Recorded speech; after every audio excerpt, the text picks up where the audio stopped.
So, I spent this past week completely glued to the Enginefall Playtest, putting about 40 hours into it in just a few days. And I'm going to come straight out and say it. This game needs a massive amount of polish across almost every single area. It is heavily flawed. And yet, it is easily one of the most addictive, genuinely fun things I've played all year.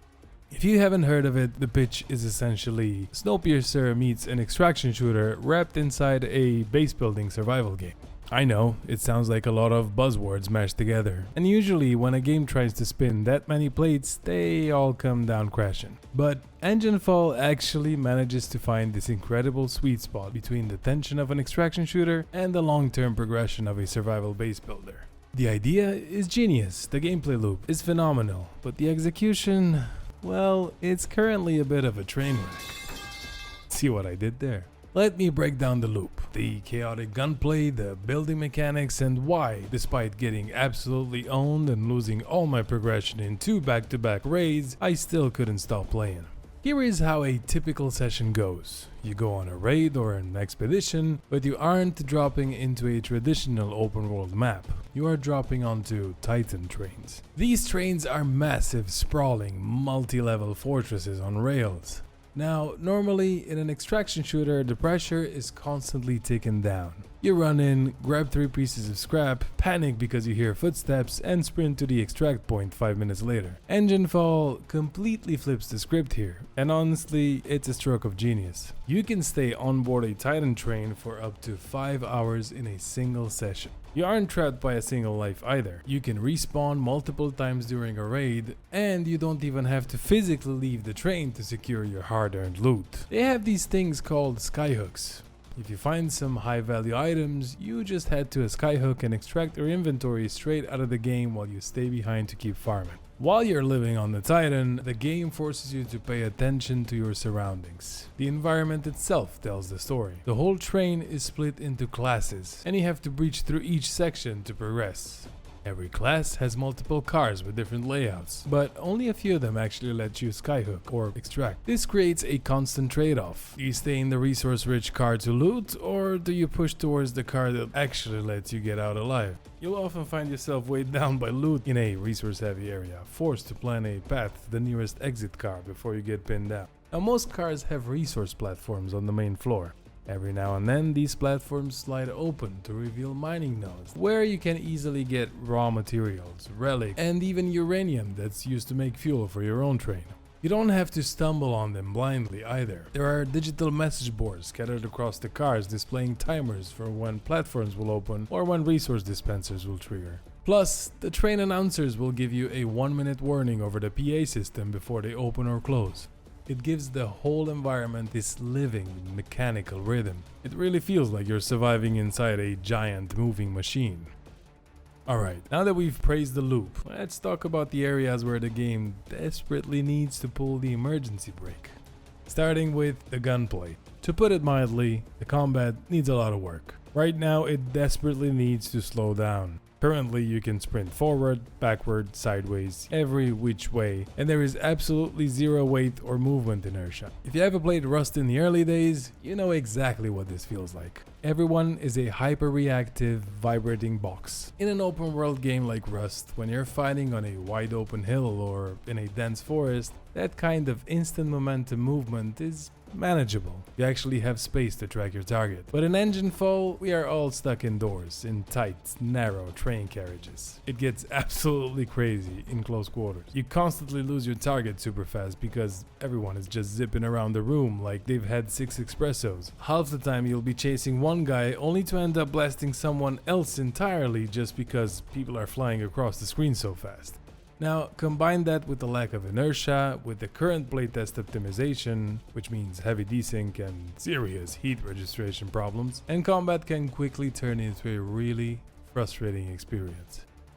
Now, because the gunplay is so chaotic right now, a lot of players, myself included, have adopted a bit of a alternative playstyle. Running around unarmed or holding a pickaxe is actually a much better idea than running around with the gun pulled out. There's this uneasy peace holding things together on these trains. Since you're forced into such tight spaces, people generally don't shoot first unless a car has descended into complete chaos.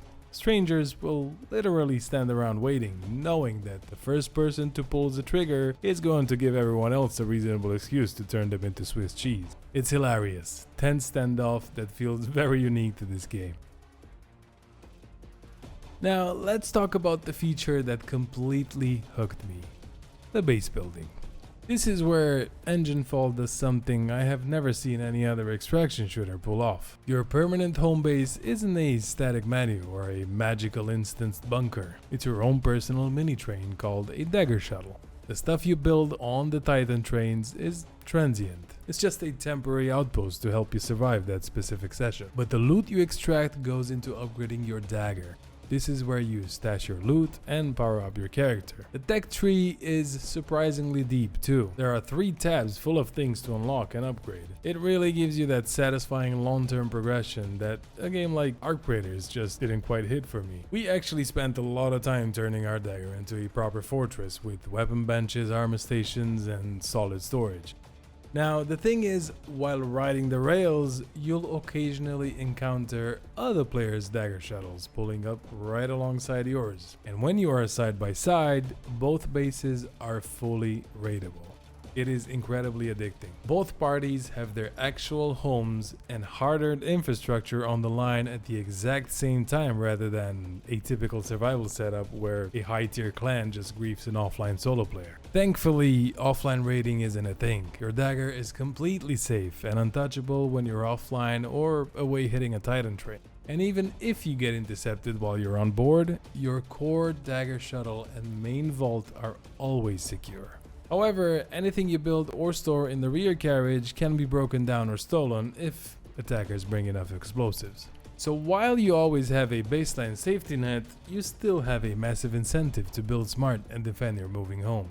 That said, building right now is a bit of a nightmare to actually execute. The building system is riddled with bugs. Rotating walls and floors simply does not work half the time. They get stuck to whatever piece you placed before and refuse to face any other direction. I spent hours finding annoying workarounds like building 3 temporary structures and demolishing them just to get one wall to snap the way I originally wanted. Then there's the base core mechanic. The core is what creates your claim area. Anything connecting to it stays permanent, and anything outside its radius decays and despawns in minutes. You can expand the area with core extenders, but for some bizarre reason, the claim areas for these extenders are circular instead of square, which makes mapping out grid-based train car incredibly awkward. Worse out, the core is supposed to link your workbenches to your resource chest so you can craft using materials and storage. A lot of the time, it just breaks. I had a workbench right next to an extender, and it would insist I had 0 materials in storage. I'd have to pick up the bench, move it to a completely different corner of the room, and suddenly it would start working. It takes a bit of patience. Now, visually and atmospherically, the game hits the nail on the head. The claustrophobic crunch of train cars, the heavy industrial sound design, the mechanical hum of the tracks beneath your feet, it perfectly captures that gritty, desperate, apocalyptic locomotive vibe. When the train announcers blare over the speakers, it genuinely feels oppressive. It could all use a bit more polish, but it works. But as you can probably guess by now, the performance needs some serious optimization. Frames can drop heavily when multiple squads starts clashing in a single carriage. And as I mentioned earlier, the server performance and desync can turn combat into a total coin toss. But at the end of the day, Enginefall has a long way to go. The gunplay needs a serious injection of movement inertia to slow down, the building system needs to stop fighting its own UI, and the servers need to handle close quarters combat without choking. But despite all that, the core loop of dropping in, setting up a temporary base, extracting loot via skyhooks, and returning to defend my moving Dagger shuttle is some of the most fun I've had in a survival game in years. The potential here is massive, and I really hope that the team gets the time and support they need to polish this gem to perfection. If you've been playing the playtest, let me know in the comments how your Dagger base is holding up. And like I said at the start, we are not done riding these rails just yet. I'll be streaming the rest of the playtest live on Twitch. Come hang out, we'll jump on some Titan trains together and see how it goes before the playtest ends. Until next time, build your wall stick, watch the message boards for those resource timers, and good luck out there on the tracks. Catch you later.